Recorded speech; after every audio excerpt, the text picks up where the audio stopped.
Hey everyone, Hero here with your latest YouTube video. I decided to share my thoughts on Overwatch 2 and lay down a tier list due to the constant questions on my socials of how I feel about the game. Overwatch 2 has honestly blown my expectations out of the water. Every role is fun to play currently for me, and the new maps and hero designs are a nice change of pace compared to where the game was at nearly 2 to 3 years ago. Of course, the game still has some room to improve. Looking directly at you, Push, the run from spawn simulator game mode. However, the following vid is to let you know how I feel about certain heroes after some game time and where I expect them to be in terms of popularity within my skill pool. I'm not the greatest, you all know that. Also, towards the end of the video, you'll find some clips showcasing some of my decisions or just me showing off because, well, it is my YouTube channel after all. Okay, let's get to the tier list. So for starters, this tier list isn't any different from your average one. S stands for the best there is, the best there was, and the best there ever will be, until Blizzard takes him out back with a shotgun to meet Old Yeller. A through B are strong hero selections that I feel can change the pace of a game, and in the right team comp can guarantee a win. C are for heroes that are decent, but not as impactful as A or B, and need a ton of help to ever touch heroes in the S tier. D stands for absolute dog water. Stay away from these heroes, and if you have one on your team, prepare to carry them from the depths of hell or build a team comp around them if you ever want a chance of not losing SR. Again, these rankings are all in my opinion based on the games I've had as of late. You're welcome to your opinion, and I'd appreciate if you tell me how you feel in the comment section below. I promise I'll read them. So in the S tier, we have Sojourn, Kiriko, Orisa, Zarya, Sombra, Diva, and Genji. If you've been by the stream, you have noticed these characters in my games have insane win rates, and when stacked together, we either had a blast or we were reconsidering our friendship and why we even played the game together in the first place. Sojourn's railgun makes her the best DPS option out there. The ability to charge her weapon off shields and take that damage out on healers in the backline makes her vicious. You pair that with her disruptor shot and slide, you'll be locking your opponents out of lanes or trapping them for you to get in out. Wham bam, thank you ma'am, their team is dead. Are you alive? Woo, don't ask me, ask Jesus, my Lord and Savior of anime on my side. Kiriko, when played well, is a support who can defend herself or join in on the frontline action, all the while saving teammates from ultimates, pesky DPS in the backline, or an over-aggressive tank. You name it, she's a support who could do it all. Healer mains should treat her like a flex support and pair her well with someone who can group heal. I've seen some players average 10k healing with her. Once she's unlocked in comp, I can fully expect to see her in every game.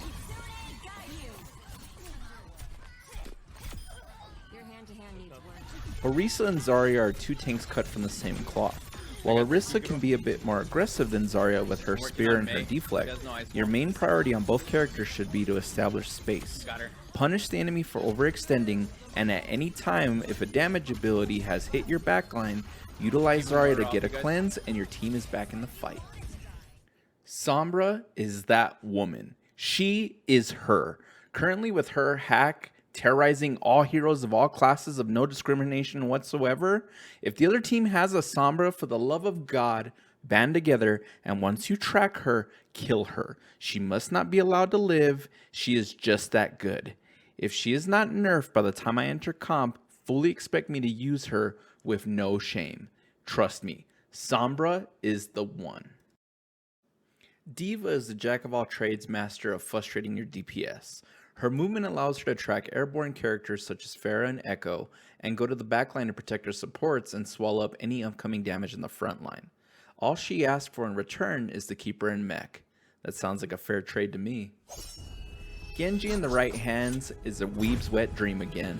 Without a second tank to punish Genji currently in the game, he can get in and out of most backlines with ease and punish uncoordinated supports and DPS that are unable to track him.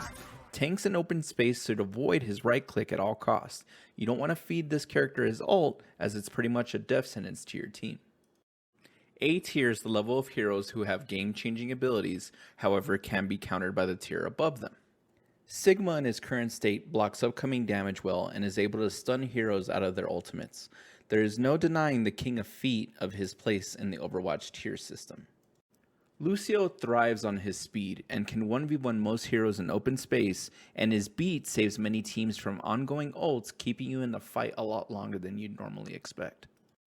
Ana, the grandma near and dear to my heart, can not only save herself but your team with her sleep darts, and her nano can turn the fight in your favor with the right combo. Genji Blade lives again, or my personal favorite with Reaper, Beyblade.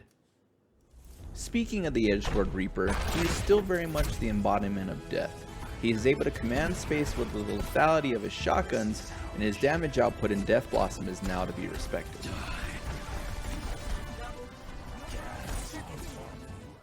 Baptiste, similar to Sigma, cannot be denied his place in the upper tier of Overwatch due to his immortality field. If your Baptiste can balance his bloodlust and healing, you'll have window in no time, causing the enemy team to retreat, if they're smart enough. Ashe's Dynamite is a game changer, and without a 6-member on your team, Bob can finally do something. When in doubt, get your Dynamite right and hit multiple targets, then ADS, and you'll be knocking them down and painting it black just like the Old West. Tracer is the ex-girlfriend who won't stop coming in and out of your life, and if you allow her to long enough, she may just kill you. Same story to be told from Overwatch 1, Tracer's burst damage remains unrivaled, and she must be a priority at all costs. Echo is always a solid pick due to her flight, and to be honest, her kit excels in melting tanks or picking on supports. However, the downside to Echo is similar to Pharah. Without a Mercy to join you in flight and a solid hit scan, they make you light work. Zen is unfortunately a victim of his environment. Sombra loves nothing more than to terrorize the monk on his quest for peace while escorting the payload. Unless given a proper backup, you may end up finding tranquility in your spawn quite often. Moira, well, she sucks. In game, of course, her damage is enough to terrorize enemy supports and DPS with really bad aim. However, Diva would love nothing more than to build free ult charge coming from all of your abilities. Brig is no longer the esports monster of the Overwatch League that she once was. She contains light CC with her shield bash, and is able to demand and conquer space with her tank or an aggressive DPS. However, break her shield and focus her down with some solid shots, and that's all the game wrote for Reinhardt's young squire. Winston's poke damage and ability to dive the high ground and the backline keeps the scientist above average. There's no monkey business when it comes to this hero. Unfortunately, his shield health has taken quite a hit in Overwatch 2, so keep your eye out when you dive those lines. Everyone's favorite robot is no longer a troll or mean pick in Overwatch 2. Bastion's kit has such high output damage, all tanks should tremble when you hear this omnic boop, bop, and beep. Bastion's only downside is his large dump truck of a hitbox. I boop and I bop and I... Heroes in C tier are still solid choices, however, are more player dependent in terms of game production. If you're a solid shot at distance of Hanzo or Widowmaker, there is without a doubt you now control the enemy team, and this will cause them to counterpick you with heroes that are going to make you regret your life decisions. Other characters in this tier are very help dependent. Point in case with the Farmer Mercy. It'll win you games at lower tiers of skill, however once a solid hit scan comes along, this combo is just no longer viable. Lastly, drowning in dog water, we have Doomfist and Hammond. Doomfist was the bully in the Overwatch locker room, however is currently having his lunch money taken by Ana, Sombra, and Orisa. Doom's block just doesn't do enough in terms of negating damage when your team is left to commit diving with you or fending for their own lives. Hammond, well, if you want to roll around in the dirt and not help your team, perhaps Sonic Adventure is more of the game for you. I will give credit, if a team commits to Hammond and Doomfist, the damage that they can do in and out of fights can definitely be frustrating. However, you better have Sombra's lunch money when she comes for you. So that'll wrap up the tier list video. I want to thank those of you who have been coming around the YouTube channel. We're up in subscribers and interactions, and I can never thank you guys enough for supporting my hobby. If you guys would like more videos like this in comparison to my stream highlights, please let me know in the comments below.